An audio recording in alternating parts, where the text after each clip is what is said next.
total organik karbon, dan dissolved oksigen. Penasaran ya? Tonton video ini sampai habis. pertama-tama kita akan menelusuri tentang apa itu TOC.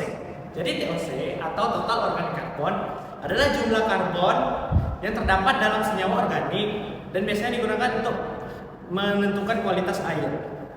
Metode untuk mengukur karbon itu ada dua secara umum, yaitu BOD atau biochemical oxygen demand dan COD atau chemical oxygen demand. Namun, seiring kemajuan teknologi dan peraturan pengolahan limbah, lambat laun proses pengukuran karbon yang lebih cepat akan dibutuhkan oleh industri-industri di seluruh dunia.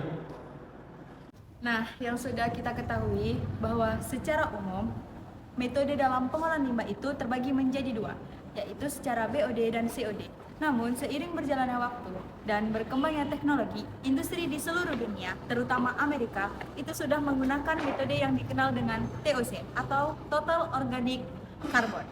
Nah, analisa TOC ini merupakan analisa yang sangat efisien untuk pengolahan limbah dalam air. Karena alasannya adalah, pertama, dalam pengolahan limbah menggunakan metode TOC ini, itu sangat efisiensi dalam waktu. Proses dalam pengolahan limbah dengan metode TOC ini hanya menggunakan waktu 10 menit dalam satu analisa. Alasan kedua, yaitu dalam metode atau proses pengolahan limbah dengan menggunakan TOC, itu sangat tidak menggunakan atau mengurangi penggunaan bahan kimia yang berat. Nah, oleh karena itu akan mengurangi kadar racun.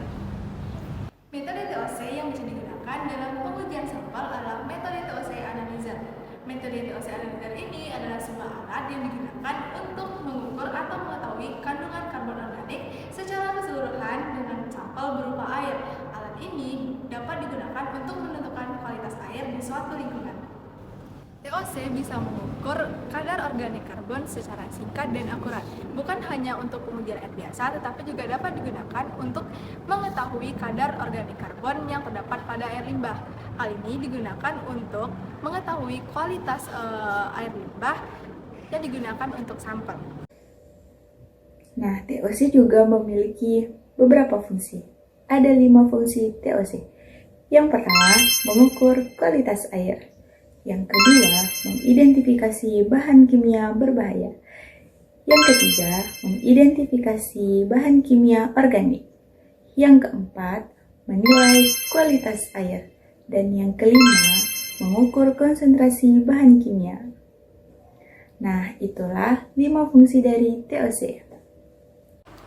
Nah, TOC analyzer ini memiliki beberapa jenis. Yang pertama itu ada high temperature oxidation, yang kedua ada ultraviolet pulsar oxidation, yang ketiga ada non-purgeable organic carbon, yang keempat ada solid phase extraction, yang kelima ada conductivity detection, dan yang terakhir ada laser base. Industri banyak ragamnya, tergantung jenis industri yang dilakukan. Produk akhir atau yang bisa disebut dengan limbah, jika dibuang secara langsung ke dalam perairan tanpa melalui pengolahan, dapat menurunkan kualitas air dengan ditandai adanya atau munculnya mikroorganisme yang berlimpah. Dengan munculnya mikroorganisme atau bertambahnya mikroorganisme di dalam perairan tersebut, maka akan menurunkan kualitas oksigen terlarut di dalam perairan tersebut atau yang biasa disebut dengan dissolved oksigen. Mengapa mikroorganisme dapat mengganggu atau menurunkan nilai dari oksigen terlarut di dalam air? Alasannya karena mikroorganisme melakukan respirasi dengan menggunakan oksigen di dalam perairan tersebut. Dengan bertambahnya atau meningkatnya jumlah mikroorganisme, secara langsung mereka akan menggunakan oksigen di dalam perairan tersebut, sehingga dapat mengganggu kehidupan ikan serta biota air lainnya. Nah, jadi apa itu dissolved oxygen atau DO?